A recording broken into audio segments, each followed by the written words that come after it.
We are live and we are on Facebook. Hi, everybody. Welcome. Thank you for your patience. We had some technical difficulties, but here we are. My name is Sharon Golan. I work at Infobase, and today I have Andrew Kaplan joining me.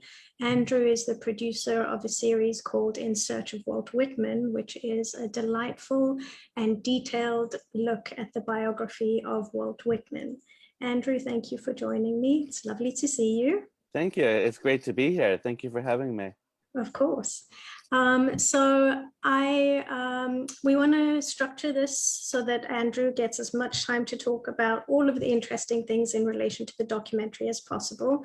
We're going to cover a few of the themes of the documentary, and then we're also going to talk about film as a medium, as the most ideal medium for delivering this content to you. At the end, we will give you some time for questions. So if you have any questions, please post them in the comments below.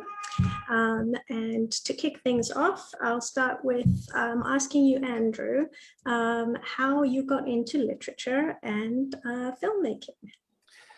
Well, I've always been very interested in filmmaking because it's such a unique medium. It's the art form that we have that combines so many different elements, music, images, video, acting, and maybe most importantly, storytelling. Now, to me, there's nothing like a great story. I also have a lot of faith, you might say, in the power of a life story. That if you take your time in telling someone's story, there could be tremendous power in that, and that's certainly true with Walt Whitman. So that was I've always been very interested in the potential of filmmaking to move people, mm-hmm. and to inspire. I also think people remember things more when it's visual. You know, we're visual creatures. I think for a very long time there was too much emphasis on the printed word, and while that definitely has its place, I think the more we can make something visual, the better it sticks. Yeah, and I think that we're going to touch on some of these themes as we continue talking about this series. But I do agree with you that it brings it to life in a way that words on a page don't. So Walt Whitman was a complicated character and means different things to different people. Can you tell us what he means to you?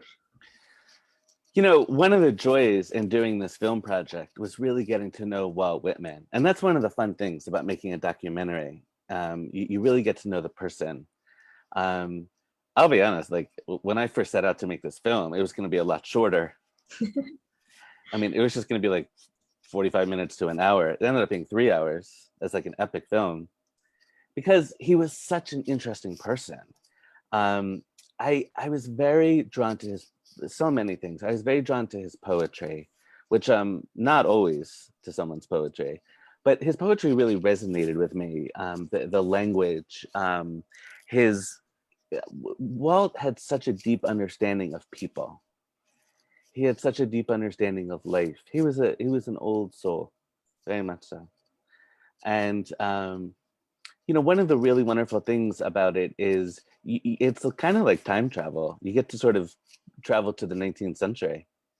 And one of the things that makes that possible are primary documents. And I don't know if we'll get a chance to talk about that a little bit, but one of the things I always like to mention is the importance of primary documents in making a documentary, certainly for your organization, educational, but it's the primary documents that make something really come alive. The letters, the diaries, the photographs. And as a filmmaker, I really tried to listen a lot, listen to his life story, listen to his works. Yeah, and I do want to get into that a little bit more when we talk about film as a medium. I do have a few questions for you around how you did your research and what kinds of things you drew on to make this come alive. But before we go there, I think we wanted to talk about a few themes or key aspects of Walt Whitman's life. The first one was poetry. because ultimately that is, you know, his place in the American canon, the American literary canon, and he did change poetry enormously. So can you tell us a bit more about, you know, what was so revolutionary about Walt Whitman's poetry? Absolutely. Well, you know, sometimes that phrase is used a lot. So and so really changed something, but like it's not really true. But in this case, it really is true. I mean, Walt Whitman really, you know, first of all, I think it has to be said he was a very courageous person.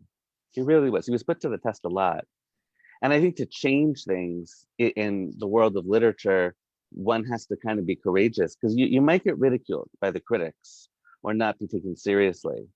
Um, One way that Walt Whitman really changed poetry was the use of free verse. Now, there was a little bit of free verse before Walt Whitman, but the thing is, it was not popular. It wasn't really out there. It was just a very, very limited group of poets who were using free verse. So Walt Whitman kind of comes, he's familiar with this group and their writings, who are not famous today. And so Walt Whitman comes along and he really sort of uses free verse in a way it really hadn't been used before. And this really opens up the line. So rather than poetry always being thought of as having to rhyme or having a certain meter, certain number of syllables per line, you know, before Walt's time, there really were a lot of pretty strict rules about poetry.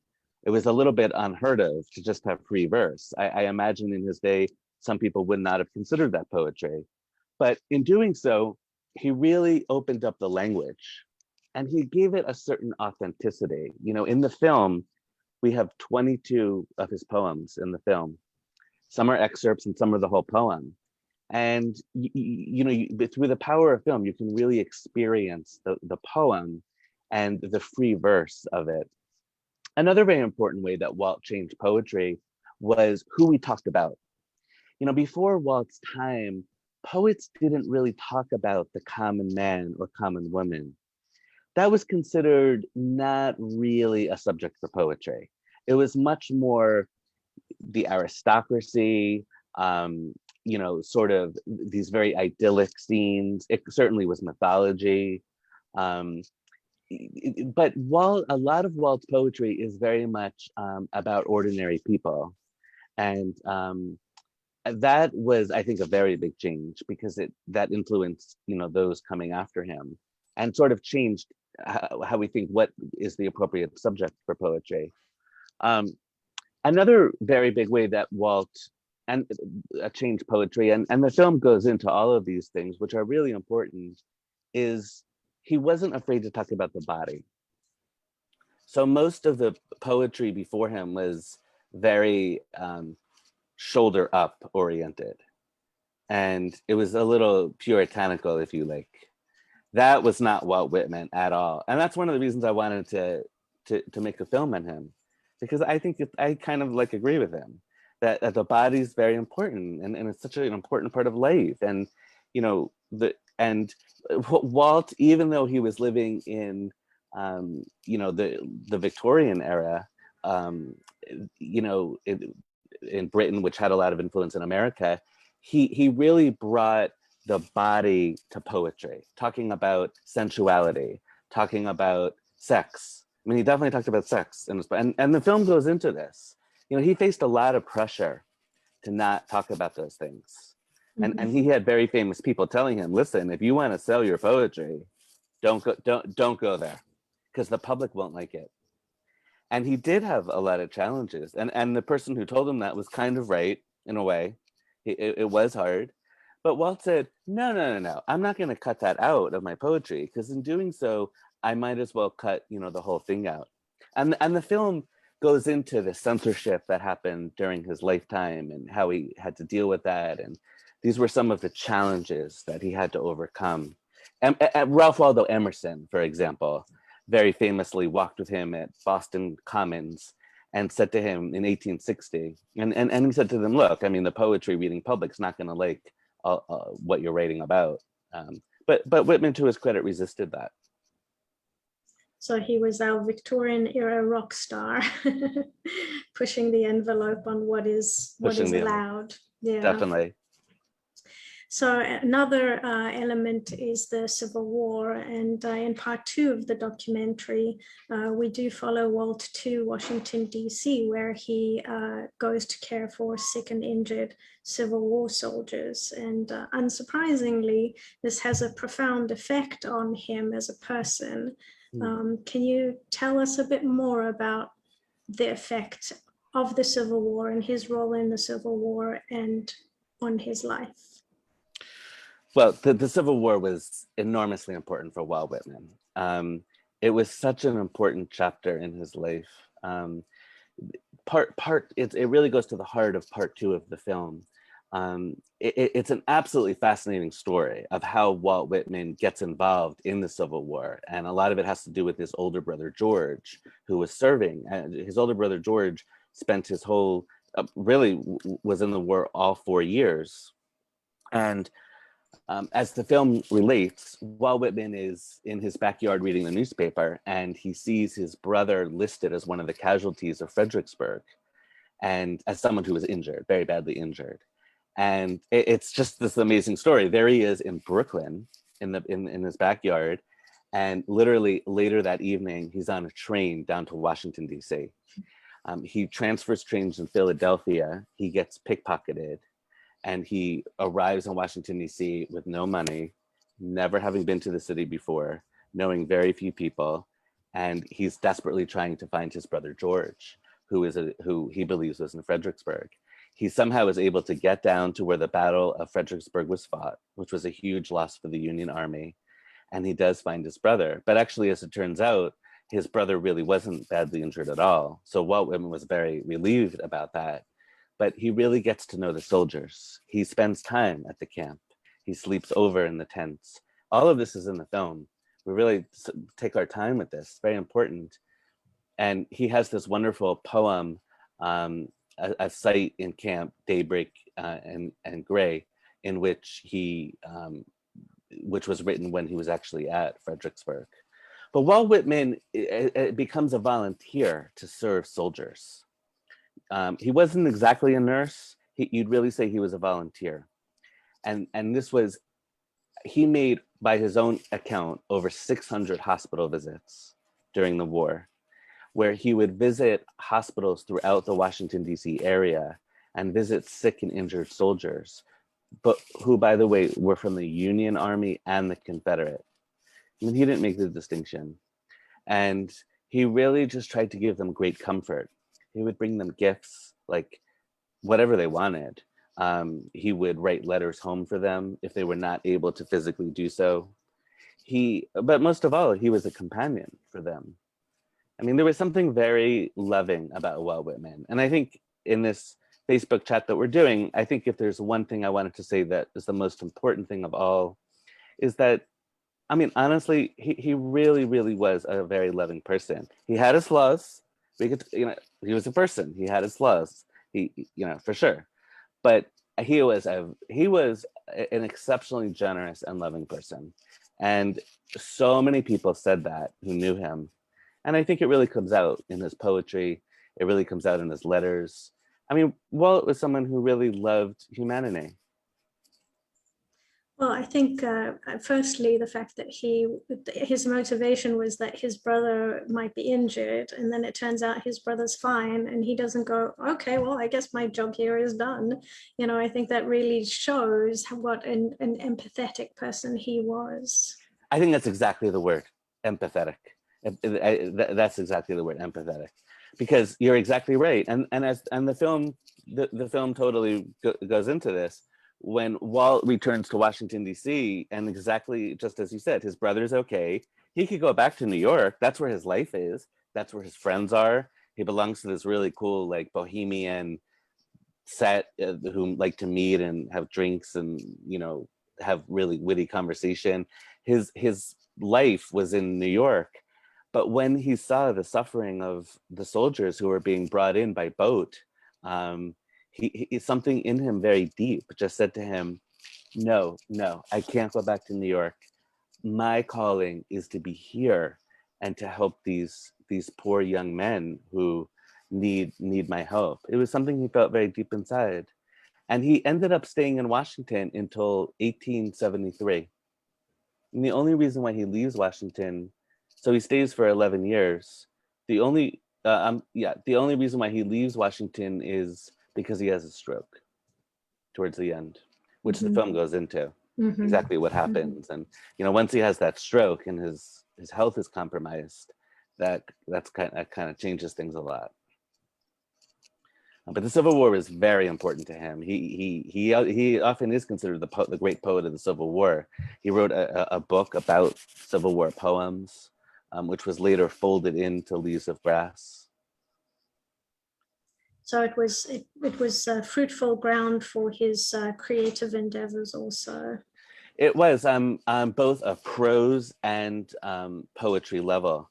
I mean, he sort of had an interesting routine. He would kind of, the film has a lot of locations to it, because you asked about filmmaking. That's one of the nice things about film. You could invite the viewer to experience some of these sites that are associated, and maybe the person would be interested in visiting themselves. But he kind of worked part-time. He had a number of jobs in Washington, which the film talks about. And he would basically return home from work and bathe. He bathed a lot. And then he would, visit the hospitals. So he was very, very committed. And speaking of prose and his multiple jobs, he did dedicate his life to a career in journalism, which also was a very important element of who he was. Can you talk a bit about that? Absolutely. Walt really led such an amazing life. There were all these different chapters to his life. One of the things, though, but there are also certain themes that run throughout his life. And one of them was being a writer. And journalism was something that he practiced from very early on in life. He was from a relatively poor, his family struggled financially. He did have to leave school at age 11, which the film goes into. And one of his very first jobs, just as a boy, was learning the print trade in journalism. And that's kind of how he got his internship and how he learned a trade. And this soon evolved into being a journalist. Now, in those days, there were a lot of newspapers. I mean, today we don't really have that many newspapers, right? And they're a lot of them are struggling. The smaller newspapers are struggling. But that wasn't the case in Walt's day at all. There were so many newspapers. And so he was able to write for many newspapers. But one of the things that's important to understand about his journalism is objective journalism was not really how a lot of newspapers did it. Some of the newspapers were owned by political parties. So one of the problems that Walt had is that he would go and work for a newspaper. Walt was a very outspoken, he had very strong opinions. He wasn't really willing to just sort of go along with it. That wasn't really him. So in his journalism career, one of the big problems he kept running into was just the simple fact that various newspapers he worked for had owners, some of whom supported slavery. So Walt would have arguments about that. And Walt was a free soilist. By the way, it's important to mention that Walt was never an abolitionist, but he was a free soilist. So he was against the expansion of slavery as the country was expanding.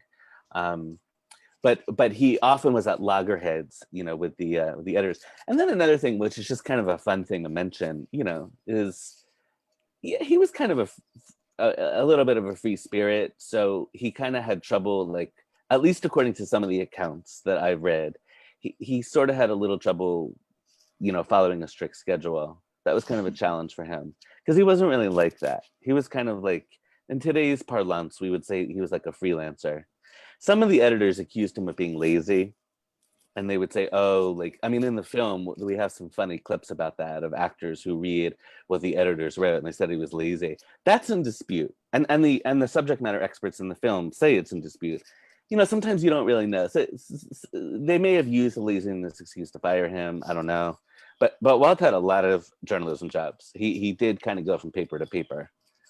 Yeah, I think that also you kind of see like a confluence of various elements of his life. You know, the journalism gives him the opportunity to be part of historical events. Then he goes to DC, and he is again a part of historical events in a different way. And all of these things feed into his writings, both in prose and as well as his more creative kinds of writing. So these three themes that we've touched on are a really nice way to get a sense of who he was as a person. So let's leave, go ahead.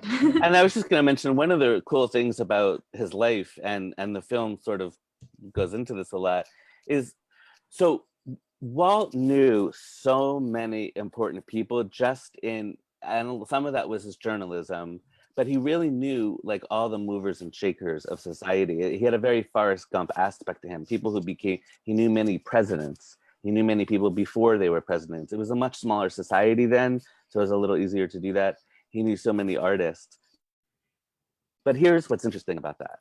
He and this isn't just like rhetoric, like he really did love the common person. He really did. And I think what makes Walt unique is that he just knew so many interesting movers and shakers, but he loved the horse car drivers. He loved sitting up with them and reciting Shakespeare. He used to ride the ferry a lot, and he loved talking with the ferry boat captains. He loved just people working on the dock. He was very much a man of the people. So he's a very interesting figure in the 19th century because he sort of straddles both worlds. Yeah, that's what I was going to say, is that he's able to be a bridge between these two worlds. And it's actually quite interesting and I think unique for somebody from his background to be able to transition into that world where he is, you know, dealing with movers and shakers, and he's at the same level as them. They don't look down on him. So he must have been a really, really fascinating and unique character. And I use the word character deliberately here. So let's talk a little. We've got probably about 5 more minutes left. So I want to make sure that we have a little bit of time to talk about how you used film as a medium to bring this to life, because I think that the film really does, it's very abundant that there is a lot of research and thought that went into putting the film together, not only in terms of the research behind his life and the historical sources, but also the decisions that you made in terms of things like narration and casting actors and use of music. So I want to give you a little bit of time to speak about those things as well.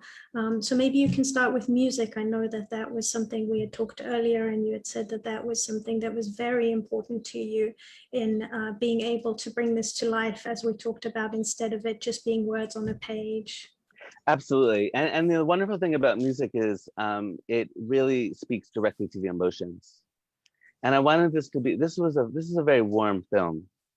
It's supposed to be very warm. I didn't want to make something very cold and analytical. I wasn't interested, and that wouldn't really be right for the subject matter anyway. Walt was a very warm person.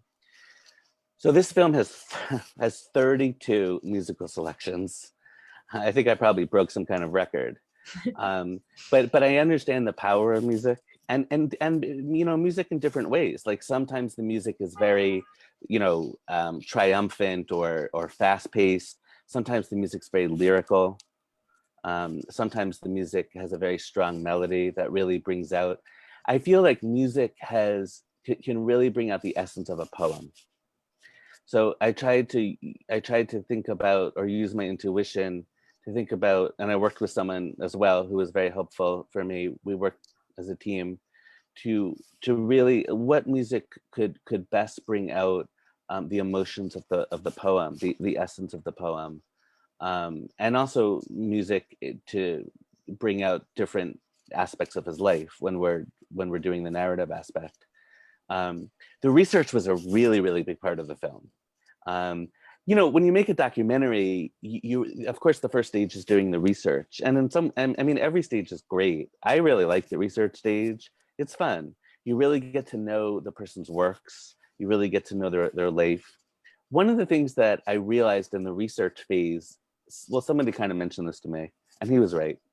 He said, no, you're not engaging enough with primary documents. I was like, really? Huh. And he said, yeah, like, you see, I'm sure we've all seen films or read biographies that like are a little bit superficial. And I think a reason for that is that the author or the art, whoever did it, they did not engage enough with the primary documents. So I just said, oh my gosh, he's totally right. So I just like designated this whole amount of time to really spend time with the primary documents. I went to archives physically. A lot of the archives were online. I mean, I actually was able to hold, for example, Mark Twain's letter to Walt Whitman in my hand at the archives at Yale University. That's a pretty amazing thing, just to be able to hold it in your hand. Incredible. And that letter's at the end of the film when Mark Twain writes Walt Whitman for his 70th birthday. Really spent in a way my job was made easier because Walt was a great letter writer. He wrote amazing letters. Really spending time with the letters and allowing it to sort of process. Walt also kept a notebook. So when he was walking around New York City, and the film really goes into this, what was his creative process? He would walk around the city and get the sights and the sounds and speak with everyday people. And he would always keep a notebook with him. So as the researcher, reading those notebooks and seeing what he was thinking was very invaluable. And you also used some really clever narration techniques to bring these primary sources to life. You had different actors reading different parts, different voices. You had a female narrator when it was a female speaking. And maybe you can elaborate a little more on that. Well, another wonderful thing about making a documentary is you get to work with actors, and actors bring their talent, and they bring their talent for interpretation if they're a good actor. And, it's nice because, you get to hear, I did think the actors were quite good. I mean, I got a lot of auditions and I really tried to choose good people. And I say this because it's all about the immersive experience for the viewer. If bringing these characters to life, Peter, Walt's, the love of his life, Peter Doyle, or the woman who really loved him, but it wasn't really like a romantic thing, or the people he worked with. Somehow having actors actually read the real words that were really said at the time does an enormous amount to enliven the film and really offer an immersive experience. I have to say, I think the actor who played Walt Whitman was really excellent. He kind of made the film. I don't know how he got so good, but it was almost like he was channeling Walt Whitman. I mean, I was extremely impressed, and that made a very big difference. I mean, sometimes you just get really lucky. I just got really lucky that I found him. Well, you also recognize that he would be a good fit, so you get credit also. Well, thank you. Well, thank you, Andrew. It's been wonderful speaking with you today. It's been such an interesting conversation, and I hope that everybody will watch these films. I'm going to include a link in the comments at the end to the film. If you are a subscriber of Films on Demand, you will be able to click on that link and go straight into watching the films. It's called In Search of Walt Whitman. It's a 3-part film. And if you are not a subscriber, you can sign up for a free trial. I'm going to turn over to questions now. I'm just going to switch screens here. See, we've got a few questions here, and Hubner asks, which themes in these films do you think will resonate most with today's students? I think one theme is that he was such a somebody who really was so empathetic and loving with people. And I think that's something we all kind of want and can relate to. I think that theme is throughout the film. I think another theme is that Walt really had so many hardships that he had to overcome. He had the hardship of a pretty tough family upbringing. He had the hardships of family members He had a family member who was severely developmentally disabled. He had another family member who unfortunately had to be committed. He had another family member who died very, very young due to alcoholism, and he at a young age kind of had to take care of his family. He had many brothers and sisters. I think students could would really maybe relate to the fact that, sure, here's somebody often considered the nation's poet and very, very famous, but he was also a person, and he had a lot of struggles. I also think Walt had some insecurities as a person, like we all do. And, the film sort of goes into a little of this about, how he promoted some of his films. He sort of did some, let's just say, unusual things to promote some of his poems. You'll have to watch the film to find out what they were. But that just speaks to the fact that, he did kind of have some, some insecurities as a person. And you know what? I think that makes him relatable. Like, he wasn't this saint. He wasn't like this perfect person. I think students can understand that, he was a real person that lived on this earth for, 72 years and had his strengths and challenges like everybody else. Mm-hmm. But real gifts, but extraordinary gifts. Extraordinary gifts. Wonderful. Yeah, and hopefully they will be inspired to persevere in whatever they set their minds to as well. Absolutely. And if I could just say one more thing very quickly, but I think this is really important, is one thing that I really hope the film does for students is language. We live in a world where, tweets are 140 characters, everything's there's so many, quick sound bites out there. This film takes its time. It takes its time. And the great hero of the film is language through the poetry. And so I hope that students sort of rediscover how beautiful language can be, how powerful it could be, and that the English language is actually incredibly rich, where we may only be using a very narrow palette, but in reality, it's this extraordinarily rich language that we all share. And that segues nicely into another question that we have here, which is, how do you see the films being used in today's classroom? I see it a number of different ways. One way is, of course, when an American literature or English class is actually, when the teacher or professor actually is teaching Walt Whitman's poetry, I think that the poetry can easily get lost if a person's just reading it on the page. Because poetry wasn't really meant to be read silently. Poetry is oral. It was meant to be heard. And that's why a film is such a great fit for poetry. So it can be used to get students more excited about the poems, to understand the poems better. The film tries to place the poems in a larger context. Why did Walt write that poem then? What was he writing about? And I feel that the film can help students understand why these poems came to be. And I think that's very important. Sometimes poems are read out of context, and I think that can hurt the understanding. The film, through the narrative, we understand where these poems are coming from. What's the context? Was it a battle of the Civil War? Was it something that was going on in his life? Was it a particular inspiration that he had? Was it some kind of transcendent experience that he may have had? And the film kind of explores, these different aspects. So to really bring the professor and teacher can really help them bring the poems to life, which deserve it. The poems deserve that through the power of moving image and music and actors' interpretations. Yeah, absolutely. Much like Shakespeare's plays that I don't know about you, but when I was in high school, we read them, and it was such a remarkable experience to watch a Shakespeare play actually be performed. The first time I saw one, it really does help lift it out of that, sterile environment and turn it into something real and engaging and palpable. Exactly. Well said. Very well said. I had the same experience with Shakespeare. Yeah. Yeah, and poetry is very much the same. Absolutely.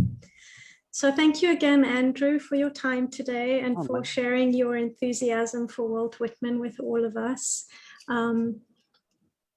My See you. pleasure. And it was wonderful, you know, to be here and to share it. And I hope I hope students and teachers, you know, get some that enthusiasm, because there's a lot of great things out there with our history and our you know, our poets. Absolutely. Well, thank you again, and thank you to everyone who has tuned in. We will be doing another one of these events. I believe the next one will be on March 12th, and we will be speaking with, oops, I do not have the information in front of me, but it will be advertised on our Facebook page. So please check back and see what's coming up next. And if you have any other comments, please post them below. Thank you very much. Thank you again, Andrew. Take care. You too. Bye. Thank you.